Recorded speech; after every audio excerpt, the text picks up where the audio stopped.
Conduit. It is 3:02 p.m. in Kitsap County, 49 degrees. Getting a little chilly out there. I believe there may be a potential snow in the forecast next week. I think it was about 45% chance. So keep an eye on the weather, which I think is appropriate for our conversation today. But this is our conversation of housing and concerns. And every second Wednesday, we do our deep dive, and that is our time. So without further ado, I'm going to bring our fine folks up. The first one is Katie Sharp. Katie, how are you? Hi, everyone. I'm great. I'm just happy to be here on the Wednesday. It's the weather's been turning. The sun is out, so that's always good. It is good. Well, I'm glad that you're here today with us. The next person up is Matt Garrett. Matt, how you doing? Good to be here, Marwan. Thanks for having me. All right. And last, but certainly not least, one of the busiest people in the entire county, Kirsten Jewell. Kirsten, how are you? I'm great. It's another great day. Kirsten, how do you feel about that title, the busiest person in Kitsap County? I think you're probably up there for it. Well, it's hard to compare oneself to others because I don't really know anybody else's experience, but I definitely feel very yeah. Well, speaking as one who interacts with a lot of different individuals here in this county, I would say that you're probably top 10 for sure. Easily. Well, we could go off and have a whole nother conversation about why it is that our culture kind of holds up people who are super busy with work things as something to compliment or be complimentary about. It's kind of a funny place we end up in our society, but I will take that in the spirit that I know that it was intended, which is complimentary. So thank you. No, it truly is. And the need is so great. And you are answering the call every day. That is very true, as are all of you. So I am in good company and grateful that you're providing this platform and this opportunity for us to have these conversations and share this information with the larger community. We'll hit the horn for that. All right. Well, let's jump right in. We've got a tight schedule today. Let's go right with our updates. And since we have Katie right above me, Katie, why don't we start with you? It's like the Brady Bunch. Oh, I don't know. I might be light on the updates today. I always like to focus on the deep dive on these Tuesday or Wednesdays, and just let everyone know we're looking at options to roll out some notifications while we're still trying to implement Rent Cafe and things, and how we can better notify our residents, our participants, the public of what we're up to, the board. So there's always things in the works. Lots of things going on right now, but I don't know if I have any specific updates. I would like to say though that the Kitsap Housing and Homelessness Coalition meeting is next week. So that's always a good place to get information about services, especially if you have any immediate needs or something to share. It's always great to join that meeting. So if you want to put the URL up on the screen for the Housing and Homelessness Coalition, I'm always supportive of getting more members in those meetings to talk about the services available and what we're up to. Absolutely. And yes, I will pop that up on the screen. Matt, why don't we come to you? Yeah, I think like Katie, we did a good job last week of getting in the updates on RAP and talked about Mills Crossing. And so I think, let me not take too much time away from our deep dive. And I think we can jump right in since we give a lot of good. So I'll refer folks to our last show. That's where we talked about a lot of what's happening. I think maybe next week we'll have a few more updates. But let's talk about severe weather shelters. And I'm happy to answer any questions if those comes up about KCR. But I think we're good on updates here, though. All right. And Kirsten, any updates from the county? where to start. You know what? Like the others, I think most of the updates I've either given recently or will be giving again next week at the Housing and Homelessness Coalition meeting. So it always feels like we don't have enough time. So let's just dive in on, on severe weather shelters. And I'm sure there'll be a lot of awesome side opportunities to chat as well about things that kind of come up as additional questions in the context of that conversation. So, All right, I like it. oh, So let's go ahead and jump right in. I'm going to go ahead and put the link for the severe weather shelter and just the webpage there so folks can see here quickly. And let's get into it. So again, you can get to the website, kitsap.gov. If you type in severe weather shelter in your URL, it should come right up. Sometimes you could type Kitsap in there and that'll pop up even easier. But that's how I do it to find it. And then after that, you can just bookmark it and then you got it. So let's jump into our discussion there. So let's start off maybe with you, Kirsten. Can you talk about, what is the severe weather shelter? How did it come to be? absolutely. I thought I'd start by talking a little bit about the history, and I have to go get in the Wayback Machine here.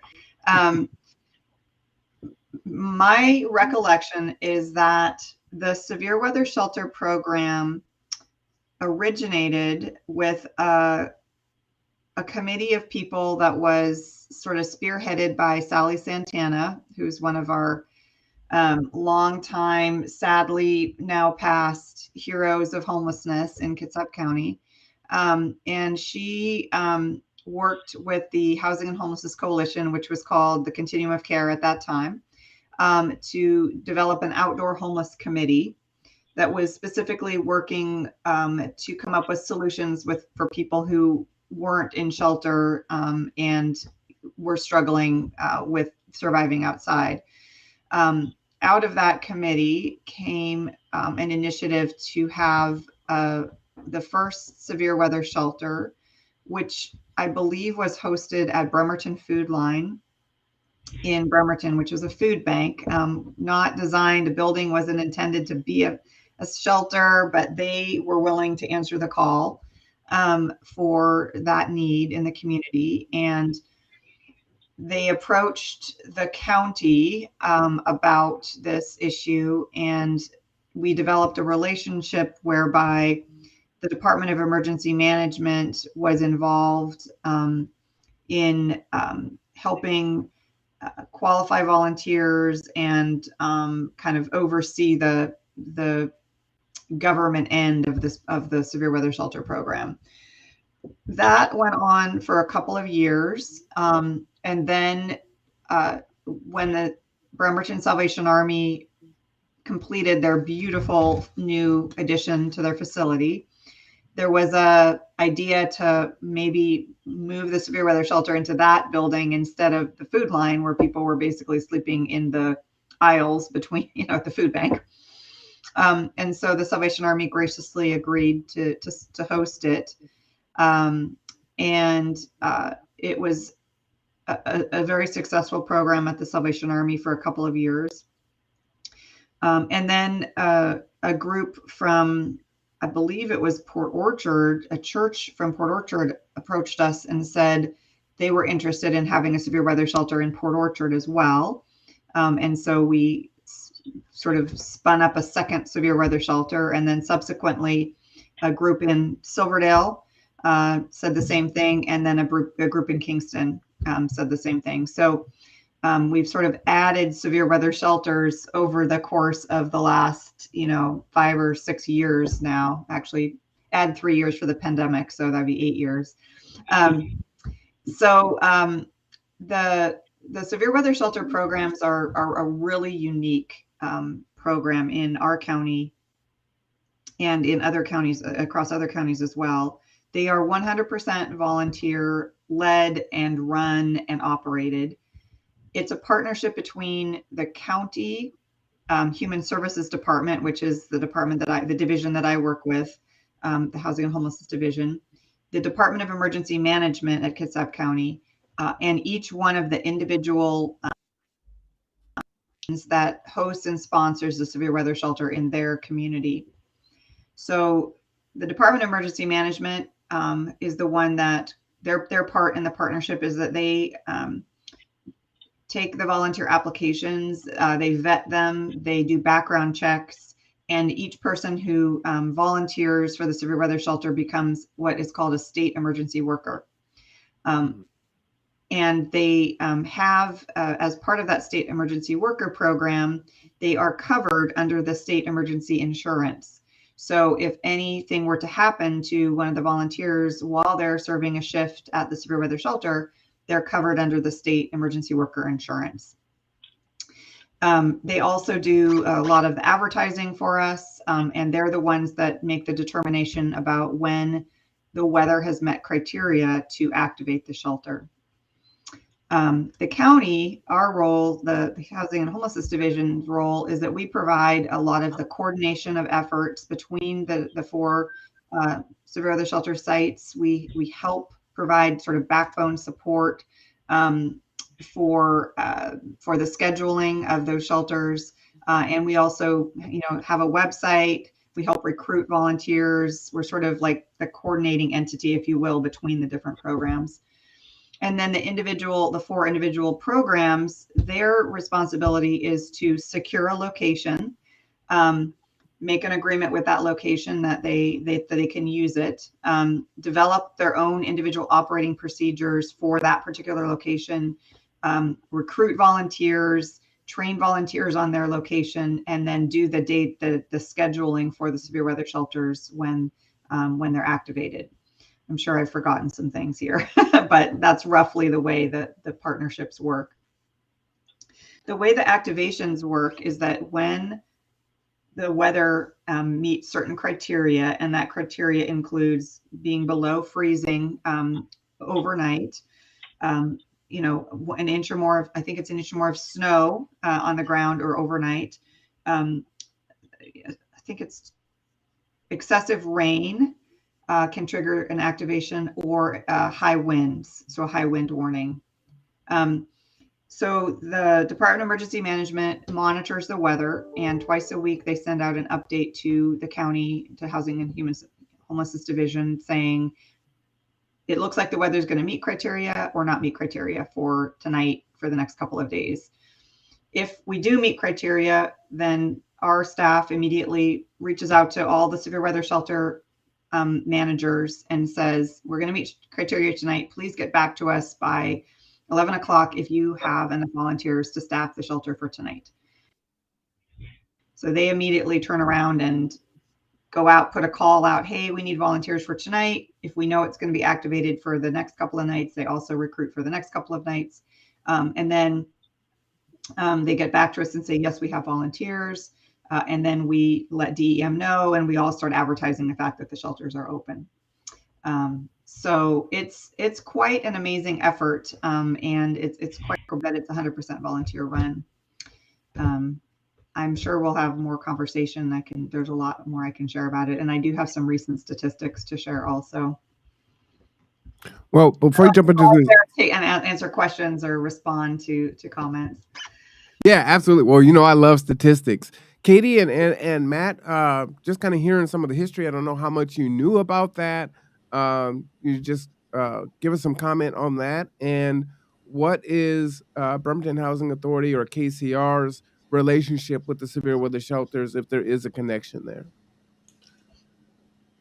Well, from my perspective, a lot of what I've learned about the severe weather shelters came from Kirsten, from all the information we received. And I know you talk about it a lot too. And I signed up for the texts last year, so I always get the texts when they're open, which is really helpful.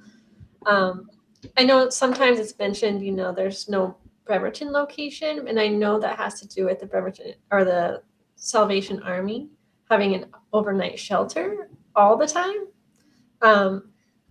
So that's always catches people's attention, but it's interesting to think what the Salvation Army was doing for emergency shelter and now what it does and then what it will do in the future. So that's always interesting to me because from face value, it may look different, but there's a lot of hands working to help. So. And thanks, Katie. I think I misspoke and said something incorrectly. So I want to just clean that up and try to clarify. So as Katie alluded to, over time, the Bremerton Severe Weather Shelter kind of morphed into an every night winter shelter.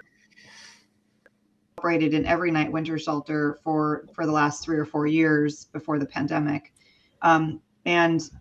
So the fourth severe weather shelter site is actually in Paulsbo. So we've got Kingston, Paulsbo, Silverdale, and Port Orchard are the only open when the weather meets the severe weather criteria. Bremerton had kind of an all winter from typically December 1st to March 31st severe weather, winter shelter that was open. Now, obviously during the pandemic, the Bremerton Salvation Army graciously agreed to stay open every night, all night, 365 days a year for the last 3 years they've been operating. And so we haven't needed, per se, a severe weather shelter in Bremerton for the last few years because we've had the Salvation Army doing that incredible work. So thank you for helping me realize that I had misspoken. And Matt, what are your thoughts, and then the relationship that KCR has with the Severe Weather Shelter Program? Yeah, well, Kirsten, thanks for the history. I love Kirsten's History Corner. I feel like that could be a show on its own where we learn the history of Kitsap County, especially with regards to housing, homeless services. So that's awesome. Kudos to all the volunteers, and I know in the management too. I know Kirsten, Corey, and a lot of folks at the county do a lot of work to kind of organize this, and the volunteers. It really is a cool effort. And Kirsten, correct me if I'm wrong, but Washington State deserves some credit as well, because I believe their emergency management or their emergency worker insurance program is somewhat unique. I don't think all states cover volunteers like that, and so to be able to actually offer some liability that helps other, smaller organizations and churches, right? Like, house this and operate this. So I think there's a lot of folks involved in this that get a lot of credit to operate something, basically without really a budget. So tremendous gratitude and kudos. And it is used, quite frequently. And I would love to hear some statistics. But as far as our involvement, so being Housing Solutions Center is coordinated entry. So our job is to slot folks with housing options. That includes shelter, rapid rehousing, transitional, but emergency shelter is a key piece of that. And so we have active relationships with all the active shelters, like Kirsten was talking about, Salvation Army, Rescue Mission, Georgia's House, St. Vincent de Paul, and so on. But the severe weather shelters are then included when they're activated. So our team gets the texts and we get the emails, and then we're talking to folks and letting them know, and then sometimes arranging or helping them get transportation to go out there. So that's kind of our role as coordinated entries, to make sure that anyone that we're working with, either an outreach team, either our navigators that are in the building, or even the case managers that have clients that are experiencing homelessness, to make sure that they know. So we always blast out, make sure all our staff know, and then any client that comes in contact during that time with coordinated entry is given the option that the severe weather shelter is open. And that might be bus tokens to help get them there. Or Marwan, I believe you all help support rides to severe weather. Am I right? Yeah. Yes, that is so I correct. think that's, yeah. So hopefully you could talk a little bit more about that in a second. But that's where we see our role as communication, and then helping facilitate access, and then referring folks into severe weather shelter when it's open. And the communication is really good. So that system is awesome. I feel like the emails and texts and go out pretty early, and usually do give us some time to kind of let folks know out there, especially for something that's like having, I think anyone that's worked with volunteers know how hard it is to wrangle volunteers. Like for any project, let alone with a timeline and like a really quick, turnaround for overnight. So that's a big process, and so I think it's amazing how quickly we're able to get that information out, and I think most of the time they get used, and sometimes if they don't have people that show up, they'll close down. But yeah, I would love to hear some more statistics, and that's kind of where we are at. And it's an awesome, amazing program, and everyone involved gets a lot of credit for it. Thanks, Matt. I wanted to just highlight a couple of things that you said. So you heard Katie and Matt talk about getting the texts. What that means is that a few years ago, we recognized that one of the biggest challenges for the program is for people who might want to go to the severe weather shelter to find out the nights that it's open, because one of the big challenges is that it's not consistently open, right? It might be open these 2 days, but not this day. And, so it's kind of difficult. So we set up a text line where you can sign up to get text alerts every time the severe weather shelter is open. And that anybody can get that, as Katie and Matt said, they're on the text alert line. You don't have to be a person who is unhoused or looking for shelter. It's something that's really helpful to just get those notifications, and anybody's welcome to sign up. And on the web page, as Marwan is highlighting on the screen, you can text to KITSAP SWS, or you text KITSAP SWS to the number, and then that'll sign you up to get those electronic alerts. I'm seeing that Jeff had a question in the chat about when people are excluded from the Salvation Army, are they able to the severe weather shelters?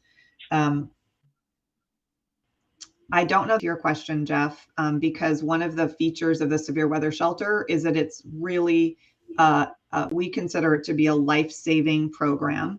And as part of that, we don't ask a lot of questions of people. We do have people sign in, so we know who's there, but we don't track it. We don't bar people as long as they can behave themselves. There's very low requirements for entry. All we're doing is providing you with a safe, warm place to sleep at night.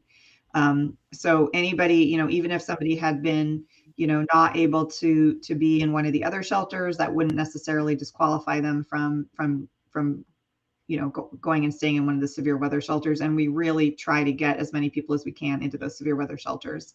Having the HEART team, the Housing Solution Outreach team, the REAL team, Anton's group with Hospitality Northwest, they also get those text alerts. And then when they go out, they are able to tell people living outside, hey, it's going to be really cold tomorrow, tonight, this week, you should really get into one of the severe weather shelters, and here's where they are, and here's how to do that. The other piece that has been brought up is that during the first year of the pandemic, many of the severe weather shelters were not able to operate because they had restrictions on buildings that were closed. And so we weren't able to have all the severe weather shelters operating. So we were really concerned that people would be used to going to the Kingston site or the Silverdale site, and they would get there and there would be no severe weather shelter for them to stay at, and we would essentially be kind of stranding them there.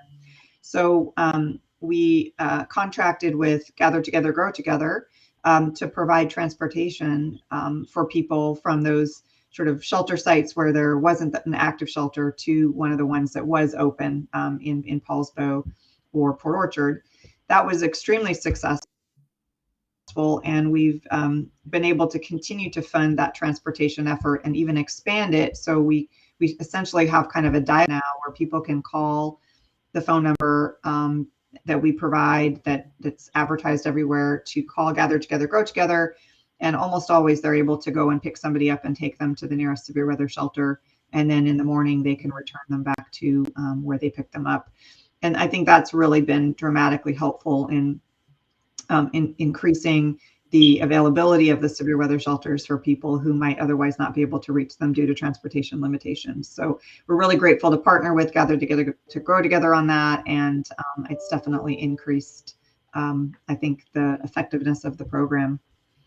Kirsten, if I can jump in there, what I'll say to you, Jeff, is, for this is our third year providing, this service for the county.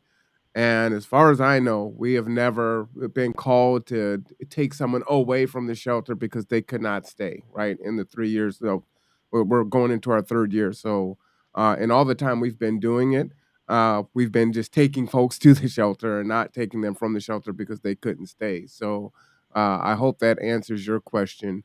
Um, from I think we have had one or two situations over the last 3 years where I think we had to call an ambulance once or twice when somebody was really sick, and they went to the hospital.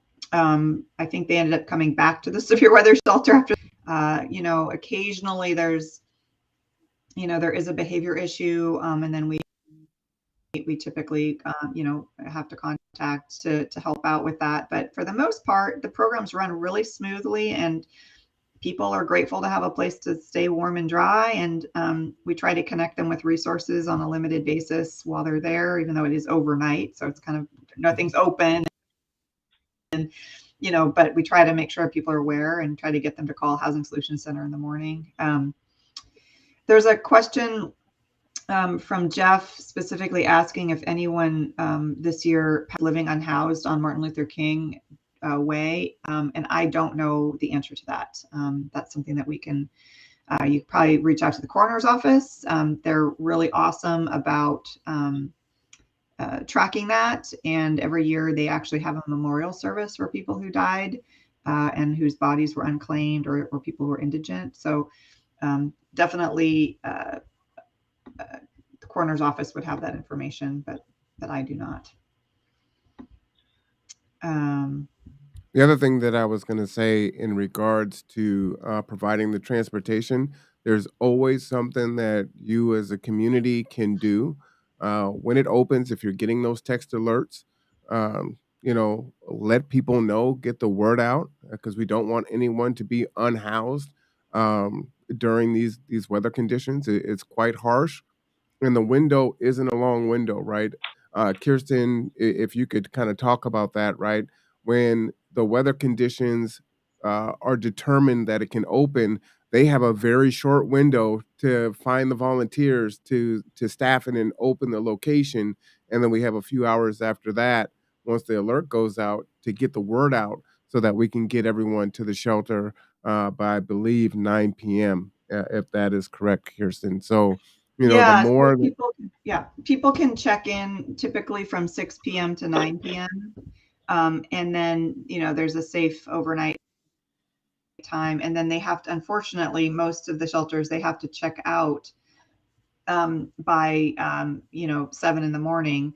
And that is really difficult. But the reason for that is that most of the buildings that are being used for the severe weather shelters overnight have daytime programming in them, and church or community center, there's stuff happening during the daytimes, and so they can only be open, in the night. So yeah, the big push is getting everybody checked in by 9 p.m. We also have an arrangement where law enforcement, if they find somebody outside, they can drop them off after hours, and that is allowed. So that happens occasionally as well. Sorry, my camera's very blurry right now. I'm not sure what's going on. So yeah, if law enforcement finds somebody hanging out outside and it's a freezing night, we want to get them inside. So we will take those folks after hours. I'll just add to you on the death question. I think the question was probably more around maybe cold. I don't know, Jeff, if you want to expand on that. That it is a little tough to fully track. I do know from our any folks this year we've had a string. So there's about 11 clients that KCR was working with that have passed, about 10 just HSC or outreach, and then one that was actually case managed. But those are not necessarily like cold related. There's overdoses. There's all types of things that kind of go into that. So I think it's tough to parse out. So there, even just be careful of like parsing out what the cause of death was, because often there's medical and it gets a little complicated. But death is a part of this, and I just want to put in there that we do regularly have clients that pass, and that is one of the hardest things for our team to deal with, is dealing with clients that have passed that, you know, we've really worked hard to try to stabilize. So I wanted to just talk a little bit about some statistics here. I think this is on the website. We just put out a new data summary for the 2022-2023 severe weather shelter season. But so far this year, our season runs from November 1st to March 31st. So any of the days in there is when we could potentially be activated. This year so far, we've been, oh, that's a very old one, Marwan. I'm sorry if I don't know where the fresh one is, but we'll get it up there soon if it hasn't been put up yet. I'm assuming I can't share my screen, right? Oh, yeah, you can. Oh, there's okay, a little square with an arrow. Okay, a little square with an arrow. Ooh, Kirsten's gonna share her screen. I love it. Good luck though, Kirsten. I tried last week and it didn't work. I don't know if it did still. I never watched it back. Okay, here. Sorry. Ooh, this is very fancy. Here we go. Let's try. You tell me if I've successfully shared. You did. Here it goes. Okay. So, as I said, this is very hot off the press and may not be on our website yet, but will be shortly. So far this year, we've had 28 days of activation, and I'm really proud to say that 96% of those nights, all of the 4 shelters were able to open. So sometimes they don't get enough volunteers, and they are one or more of the shelters isn't able to actually activate and be open. But this year we doing a really good job with those amazing volunteers signing up, and 96% of the time we had all of the 4 shelters open on those 28 days. You can see that most of the time it was due to temperature, but we did have that really big windstorm. I think that was that Christmas week that we activated for the huge high wind storm that was headed our way. So far this year, we've had 657 stays, which means that that sort of counts the number of people who've it's not a unique number of individuals, but it's like all of the nights that all of the shelters have had people staying there. So you can see for Port Orchard, they've had 260 stays so far, with an average guest count of 10 per night. They've had as few as 3 and as many as 18. In Silverdale, they've had 260 stays also, with minimum guest number of 1 all the way up to 22, with an average of. Paulsbo has had 96 total stays to date, with a guest count ranging from 1 to 8 and an average of 4. And Kingston tends to have the fewest numbers of stayers, but they've had between 1 and 5 guests, with an average of 2 for 41 stays overnight. And every single one of those stays represents essentially somebody not having to sleep outside that night. And so it's a very impactful number when you think of how much this volunteer effort has saved people from exposure and potentially freezing overnight.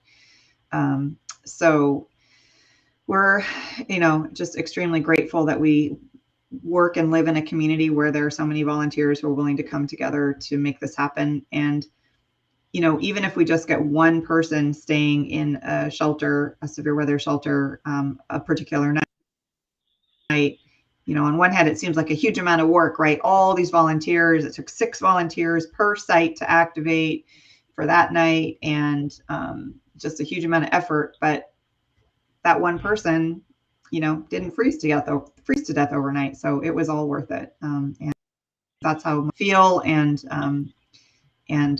we're just so grateful for all the work that they do.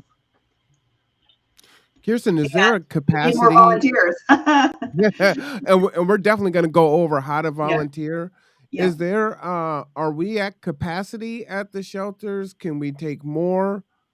Yes, all of the shelters, I believe, have not been running at capacity. It's it's been pretty rare that they run at capacity in the past. I don't have off the top of my head what the capacity is, but I know that, Port Orchard having 18, that might have put them at about capacity, but that was, only one night. And usually there's only about 10 people staying there.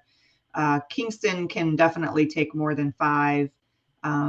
Silverdale is, again, probably 22 is around their high point, but most of the time they have quite a few less than that staying there. So we definitely have space. People should not hesitate to go to the severe weather shelters. And most of the shelters have, a provision for if, a bunch of extra people showed up that they weren't, they technically didn't have space for, they would not turn them away. They would definitely try to figure out a way to keep them inside for that night. And I think even if that was the case, we could also transport folks to a different shelter. So yeah, we absolutely. definitely make that We're committed accommodation. to basically providing housing, that overnight shelter for whoever shows up.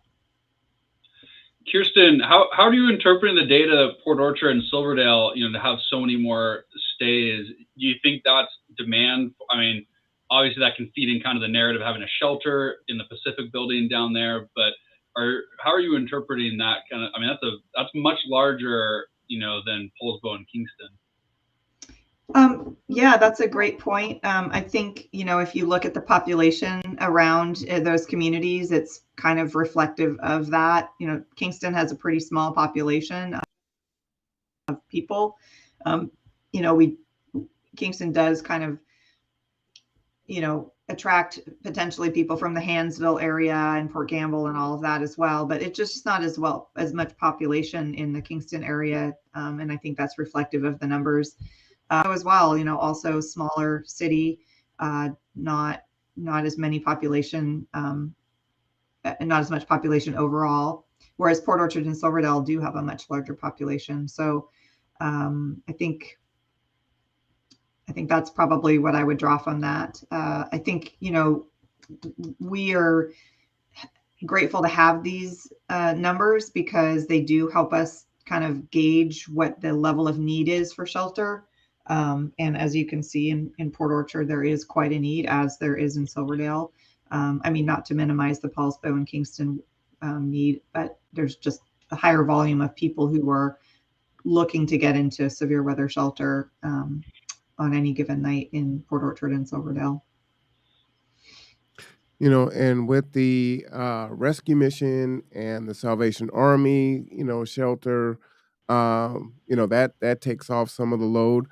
Some of the challenges on why some folks can't stay is, they don't want to separate from their belongings, right? They pretty much have all of their possessions, their tent, or I pretty much they have everything, and so that also creates an issue. Are there other barriers on why folks might not be able to stay in the shelter, or well, let have me talk the about the access? stuff issue first. Hmm. So we do have, we do try to let people in who have a bunch of stuff.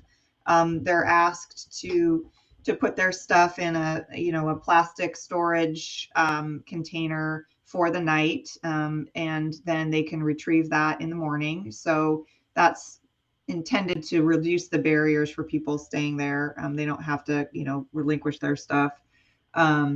They get to safely store it overnight because we recognize that that's, important to people. I think animals is another one that is, it can be a challenge. Some of the, obviously service animals are allowed, as is legally required. Some of the shelters have more flexibility with allowing animals. Some don't. Some of it has to do with what's allowed in the facility, the building itself. So I think that can be a barrier as well. Unfortunately, we haven't found a way around that yet. The transportation barrier used to be a huge issue. I think we've kind of cracked that nut, if you will, that we've got that part figured out. So that shouldn't be a barrier. And the other biggest barrier, I think, is just people finding out about it. So we have the text alerts. We, try to put the notice out by 12:30 on the day that the shelter is going to be open, so it can get announced at lunch sites and dinner sites and outreach teams. We have a great arrangement with Kitsap Transit, who's a partner in this as well. When the severe weather shelters are activated, on their bus reader boards will say severe weather shelter is activated tonight. So people, can see that as the buses are driving around all over the county. They can see that that's advertised on the bus reader boards. So that's an That's awesome awesome. way that Kitsap Transit helps us out. We advertise it on the county website. A press release goes out, a notice from Department of Emergency Management. We put it on the county website. I mean, we just try to let people know that this is happening and this resource is there. Every once in a while, there is a night where nobody will show up to a severe weather shelter. And if nobody shows up by 9 p.m., then that shelter closes for the night and everybody goes home. All the volunteers go home. So there's no use for them to sit around if nobody's actually being sheltered. But that doesn't happen too often, but every once in a while, for whatever reason, we don't have anybody show up, and that's how we handle that.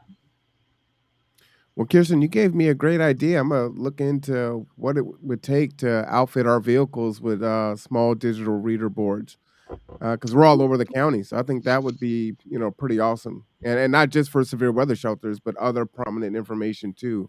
Um, man, Yeah. I'm kind of excited about that. I Oh, love that's having cool. conversations. Yeah. Cool. So I can we, stop sharing, but I don't know. Let's see. How do I? I can do it for you Share. until Okay. you're ready. So can we get into how does someone volunteer to, become a volunteer to staff the severe weather shelter? Well, anyone can volunteer. I think the rule is that you have to be 18 or older. We have people from all ages and walks of life, from folks who have jobs that allow them to work overnight to a large cadre of awesome retired and elders that volunteer. So we're really open to taking any volunteers. If you want to volunteer, you can go on the Severe Weather Shelter website and click on the link to the application. The application itself is a Department of Emergency Management volunteer application.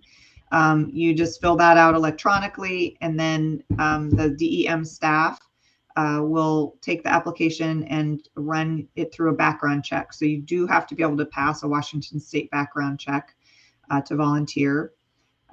Once you've passed the background check, you will get issued your emergency worker card, and you can sign up for which shelters you want to potentially volunteer at. So you can sign up at more than one shelter if you would like to. Some people do, most people do one shelter, but some people do more than that. And then the shelter manager will contact you and add you to the list of people that they contact when they are looking for volunteers to open a shelter. You will receive, we have a training video that the county has put together. So you have to watch the training video or have an in-person training that kind of covers the broad severe weather shelter rules and policies and operations. And then there's a specific to site-specific training at each of the locations as well. So you will get a training from the site manager on the specific details of working at that site. Typically, if you're a new volunteer, you'll get paired up with a very experienced volunteer for the first couple times that you are working a shift. And that's just to help on-site training. The responsibilities are pretty straightforward. There's 3 shifts. There's the first shift, which I'm going to get the times wrong, but it's I think it's like 5:30 or 5 to 10.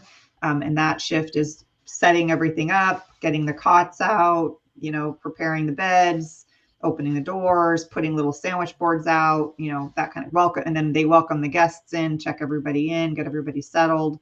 Then there's a shift change. I think it's like 10 to 2. I think, and that shift is really simple. You're just literally sitting there doing a walk around the site periodically to just make sure everything's fine and everybody's doing well.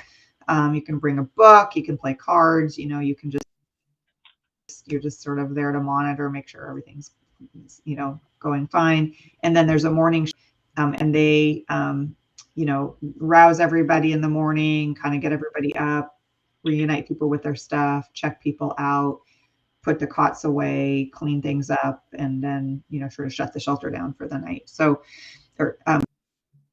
it's pretty simple.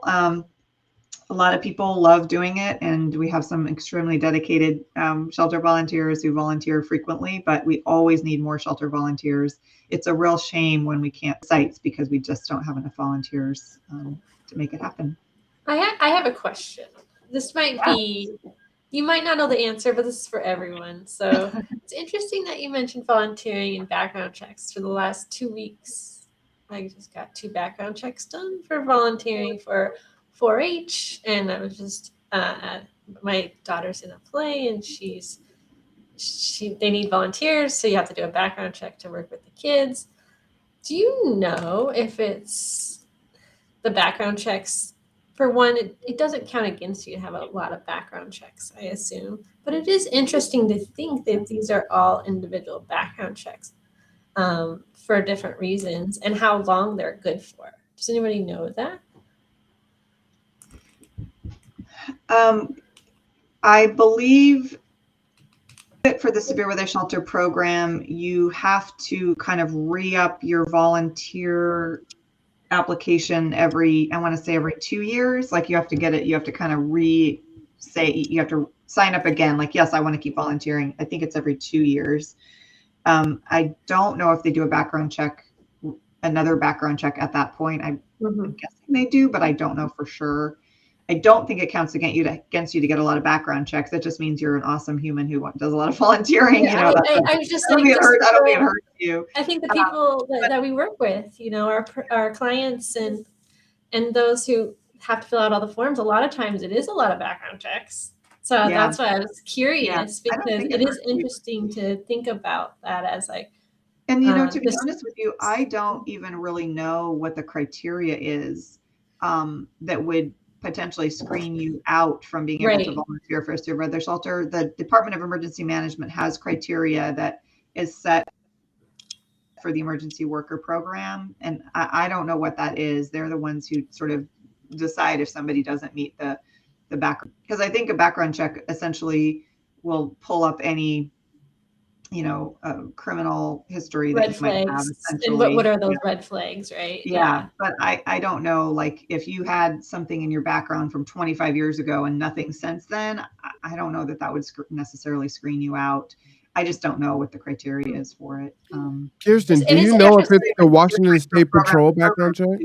Yeah, I think so. Yeah, Washington State background. So I don't know. It might be different from program to program too. Like the state emergency worker program might have one sort of like, here's what would flag you out of it. Whereas your daughter's play might have a different standard for that. Like the school districts have their own. So anyway, I'm sorry. I just don't know the answer to that. Yeah, it is interesting to think that it probably comes up a lot because we run background checks for our program participants, but there's only certain things that we're looking for. So it's very basic. But then landlords run background checks or criminal history reports, and they're looking for other things possibly. And so it's just interesting to think about that. And anyway, it's just a paper I had to sign. It's not intensive on my part. It is just interesting how much administration goes into the background checks, even if you've done them before. Another agency needs it for another reason, so they just run another one. So I guess what kind of comes to my mind is we use the Washington State Patrol background check too. I kind of like the fact that it's disaggregated because some folks may have a higher threshold in order to perform in that space, where others will have a lower barrier. So if it was kind of everyone goes to the same thing and then pulls it, that could be problematic unless they could go and sort through. But I think sometimes agencies can get kind of lazy and just kind of say, well, no, we're just going to reject that. So I kind of like the nuanced approach that organizations can look through and say, we don't care about that. This is all we're looking for there. But anyway, thank you for just fielding that question. Yeah, that's anyway, great. it is interesting. Just kidding. One thing I wanted to just mention with my little bit of time left is that, to my knowledge, Kitsap County actually has one of the best and most robust severe weather shelter programs with 4 sites that are 100% volunteer run, especially for the size of our county. I was just seeing that the King County Regional Housing Authority operates some severe weather shelter sites as well. And I was like, that's great. I'm so happy to see that they're doing that. And like, they have like 1,000 times more resources than little Kitsap County does, So of course they have that capacity, but this program has been built by, a concern in the community for people who are living unhoused and their safety, especially at night when it's freezing. And, every once in a while people ask like, hey, can we expand this program? And, I say, well, absolutely. I don't think there's any barrier to that. It's basically a no budget, 100% volunteer effort. I mean, there is some resources that go into it. My staff time it's significant amount of staff time, and DEM donates a significant amount of staff time to it as well. So it's not like totally free, but all of the volunteering, all of the sites, we don't pay anything to rent the sites. The cots are donated. Most of the groups do a little fundraising on their own to provide some hot chocolate or some soup to people in the evenings. And I just think that's remarkable. I think that's a testament to our community and the care and compassion that people have in this community. And I'm just very proud to be part of helping it be able to function, doing our little part to support this desire by the community to make sure that people have this opportunity to be safe at night. It reminds me of if a city was seeing a need for emergency shelter, or somebody that didn't have like a property, like a church, could they still reach out to the county and see what can be organized to, I know reaching out to those who actually have the facilities is probably the easiest way to kind of get another shelter added to the program. I'm just curious, is there a direct way to get added to the program, or at least be in the discussion to add more emergency shelters? I mean, so adding severe weather shelters, I absolutely think that's a possibility. What it takes is a dedicated organization, group, club, some organizing group has to say, we're going to take this on and we're going to be responsible for finding the space, recruiting the volunteers, doing the scheduling, all of that stuff. So the county doesn't have the resources to step in and make that happen. But if another church came forward from another community and said, we really want to have a severe weather shelter, we're really willing to offer up our building, we're willing to have enough people to do all the background work to make it happen, I think the county would be overjoyed to help support another one in the community in the same way that we support the ones that exist now. Because the awesome thing about this is that each one of those came about organically because people in their community said hey, we think we should have a severe weather shelter also. Let's figure out what that takes to do, and then approach the county. And we said, absolutely, we're happy to add you to the program, and here's what it requires, and here's the legal things you have to get in place, and here's how it works. And our severe weather shelter manager group meets once a month, shares ideas, troubleshoots issues. During the pandemic, there was a huge amount of work done to try to figure out how to do this program and help everybody stay safe from coronavirus. And that was a huge effort. We provided PPE, we've provided test kits, we, talked to the shelters about how to have the cots be distanced, how to make sure everybody wore masks. I mean, there was just a huge amount of working together to figure this out so that we could keep doing this. And so it's a great group. So yeah, if anybody out there is interested, you're welcome to talk to us and see if. And who should they contact, Kirsten? Virginia McCaslin is the one on my staff who's the lead on the severe weather shelter program. Used to be Corey. Corey is now supporting that effort because he has so many other important projects that he's working on. But Virginia is the one who's leading that effort. And if I had thinking about it, I would have invited her to participate today. She's actually doing a monitoring, I think. She actually has some great experience with severe weather sheltering in Alaska, where she worked in a prior job. So somebody's interested, they can reach out. Oh, there's the training video that Corey put together. If you're interested in just kind of seeing how the program works, the training video is extremely comprehensive, and you can contact Virginia. Yep. Or if you have questions that I didn't answer, or more information to share or something, please don't hesitate to reach out. And I'm sorry, I got to jump off the call now. Thank you so much for hosting us again, Marwan, and already looking forward to the next time. Well, thank you, Kirsten. I love it. Thank you for that deep dive on the severe weather shelters. Kirsten, we will see you soon. I'm sure before next month, for sure. Yeah, I think I'm actually giving the presentation at the Housing and Homelessness Coalition this month. So I will get to share just a broad. We'll see you next week. Homelessness in Kitsap County and what the county is doing and all of that. So I'll see everybody there.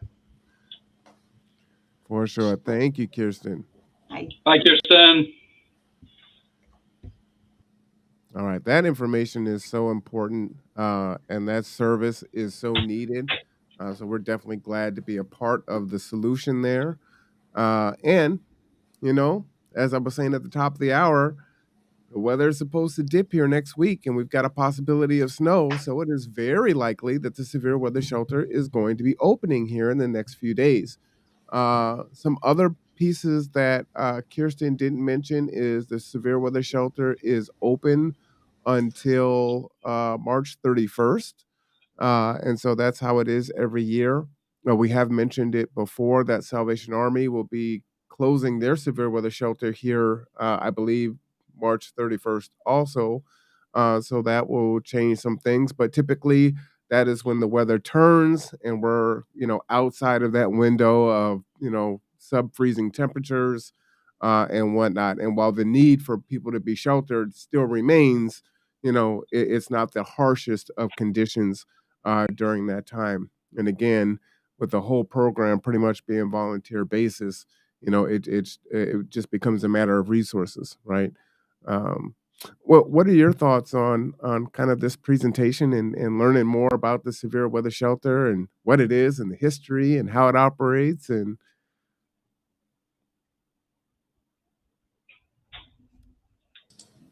Want me to go, Katie? Yes, please.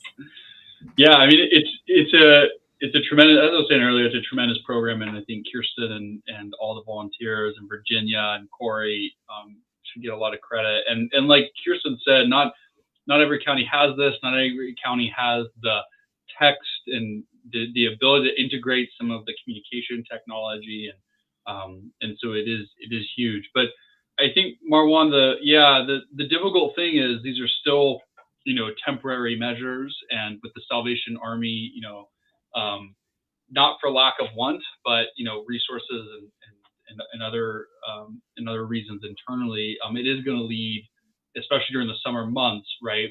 There is going to be a still need for shelter beds. That's something our community continue, even though we have an amazing existing resources. It's something we'll continue to need to work on, is what is the long-term shelter option, right?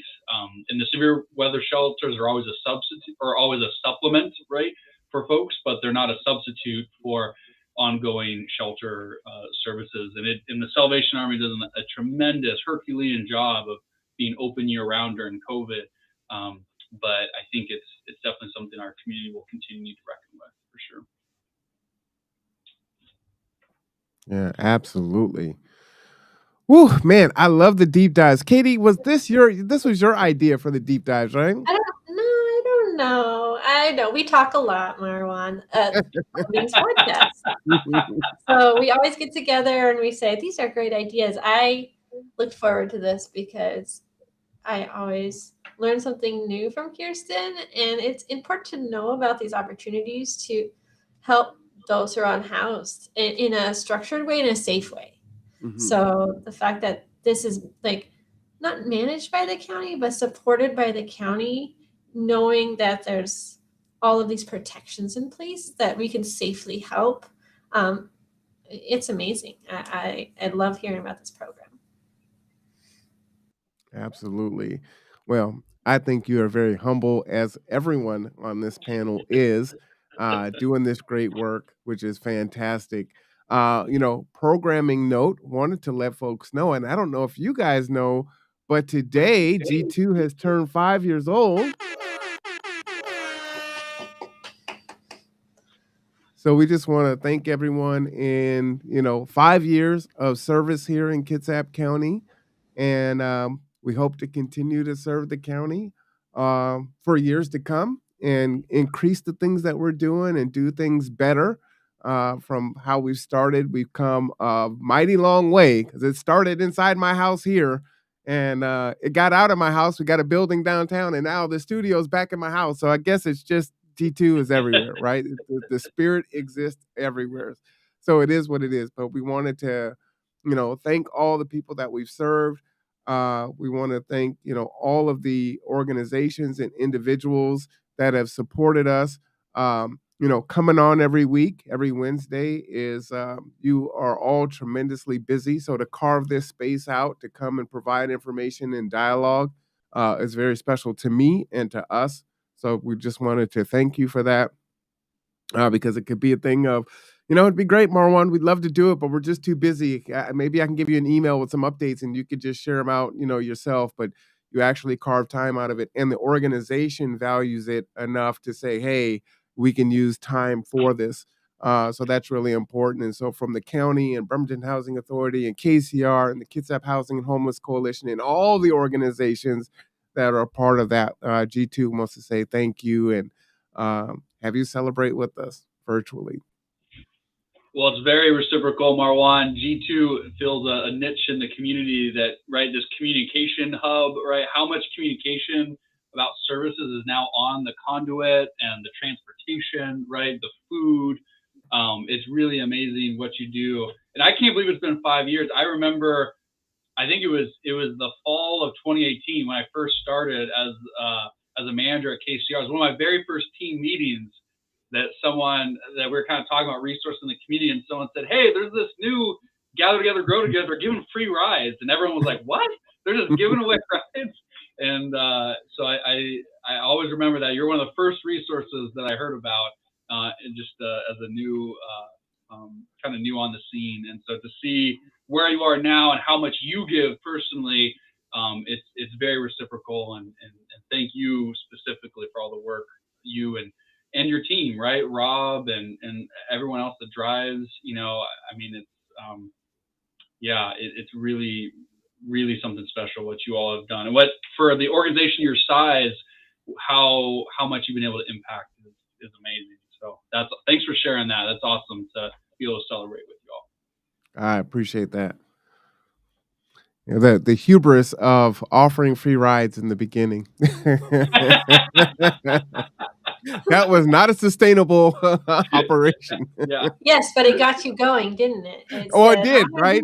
I say it's Field of Dreams, right? Proof of concept. Like, this is a need. We feel so important about it. We're going to fund this at a loss, to get people to understand how dire the situation is in regards to transportation in the area. So, and Katie, sure. What a marketing move, right, Katie? Like, there's no better way to generate buzz for your agency than offer a free ride, right? I mean, yes, that is awesome. And I think it reminds me that I met Marwan last year. So it's been just over a year when I joined the podcast. And but I do remember that you did the first landlord event, like during COVID, or was it 2021? Like your first kind of conduit where it was going to be in person, and then you had to switch up real quick and make it a kind of a virtual podcast, right? Or I'm not sure the plan. No, we did it down at the Marvin Williams Center. Yes. Yeah. Yes. No, that was in person. There were landlords there, and KCR, Kirsten was there. Bremerton Housing Authority was there. Yeah, absolutely. Wow, the good old days, right? Well, and again, proof of concept, right? Where you're like, when people show up, if I just say we're gonna come together for a conversation, and so to have this platform, I think a lot of community organizations need it in a way, because there's always big plans in the background. There's always lots of things going, and just somewhere to just talk about it, because they're not going to get done fast a lot of times. But it's nice to just talk about what we're planning or what we're doing and the organizations we're working with, and because everybody needs it. It doesn't matter if we have all these big plans. Everybody still needs our services and needs to know what's going on. So we're thankful to have this platform. So, well, I appreciate 100% it, and agree. shout out to Deborah Jackson, Akuye Vargas, and Christina Rourke, because that's what made that first event happen. And that's when we met.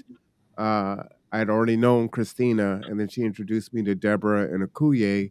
And I think within a month or so, that first uh, kind of big thing took off, and then things kind of closed down from a COVID standpoint. Then things went virtual from there, and this is what it is, and it has continued to morph. So I have a problem with mission creep, but just keep it a secret.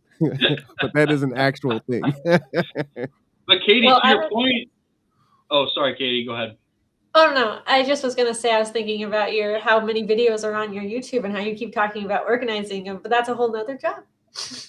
Yes, we are looking for funding for that, and hopefully there's some light at the end of the tunnel there. So we're just waiting to hear back. But so many agencies are so supportive of what we do. So, and Marwan, isn't that, to your point, Katie? Marwan, correct me if I'm wrong, but that original landlord event was a really highly viewed video. Like, there was clearly a demand for information. I think that's probably up there in one of our, kind of the housing series, right, of being one of the most viewed. Is that still true? Well, it was, but now with the legislature and things going on, we have shows that we put out last week that have over 300 views. Oh, So wow. yeah, all of a sudden there's just been this big push, and shout out to Jeff. Jeff does a lot of work for us in the behind the scenes of editing long form, you know, testimonies for the legislature and cutting them down into smaller bits and city council and making those available. And so we're looking forward to doing a lot more, getting out. We were covering the Kitsap County Hispanic community meeting, last night in Poulsbo. We covered the Martin Luther King event at that Ebenezer puts on this year. We're covering Tracy Flood, or Judge Flood's state of the, what does she call it? State of the court address this Friday. So now we're doing all kinds of different things, which is really cool, and elevating other people's message and supporting their mission, which is something that's important to us too, right? Helping others do their mission better is something that is a quality that we strive for. Trainings, right? Doing the training with you. Yep. Now that is a very highly viewed video on what KCR does. And so you can find that on the Conduit. So that's a big one. People really enjoyed that. Like what all does KCR do? Who can Is that explain it linked to on me? the KCR housing page at all? I actually don't think it is. We need to I link think that we should on put that our. on there. Yes. I know. Yeah. I need to talk to Arbor, our media guy, and get him to link that. Yeah. Well, we were working on Thanks, it. So Katie. Tony, how do I say that? Me, Tony, and Matt met. I'm not an English major. I teach business math. But we met and we're discussing, those types of things. So, but we all got busy, so we'll have to circle back to that. But I know Tony's super supportive of. Katie, we need you to come consult for KCR. We need some communications advice. That's what we need. Yes, I'm definitely, communications is needed everywhere. I consider myself a resource that kind of makes lots of projects. Like, oh well, if we do this, it's a new project. It's a lot of work, but we're getting there, and I'm always happy to support. I'm glad to be on the executive committee of the coalition, because I really think we're only a piece of the puzzle, and to have communication throughout the agencies is so key. And having the coalition as a network of partners and building up that structure is so important to us as an agency as well. So. All right. Well, I think we had a great show. I couldn't think of a better way to spend G2's birthday, but with two of my favorite agency people. So shout out for that. Anyone want the final word there? Go ahead, Katie. I would say the coalition meeting is next week. It's every third Wednesday, and Marwan puts it on the podcast as well. But if you want to join, go to kitsap.hhc.org, and you can sign up for our mailing list. And I believe the Zoom link to register is there as well. Absolutely. So it's there in the bottom for you. There will be a show this evening, so stay tuned. I haven't created it. It'll be about 8 p.m., so you won't want to miss it. But otherwise, I want to thank our guests, Kirsten Jewell, Katie Sharp, and Matt Garrett for coming on today. And we will see you next Wednesday for the housing meeting. It's at 2 p.m., not 3 p.m., so don't forget. I'm R1 Cameron. This is The Conduit, everyone. All right. Take care of each other. Bye-bye.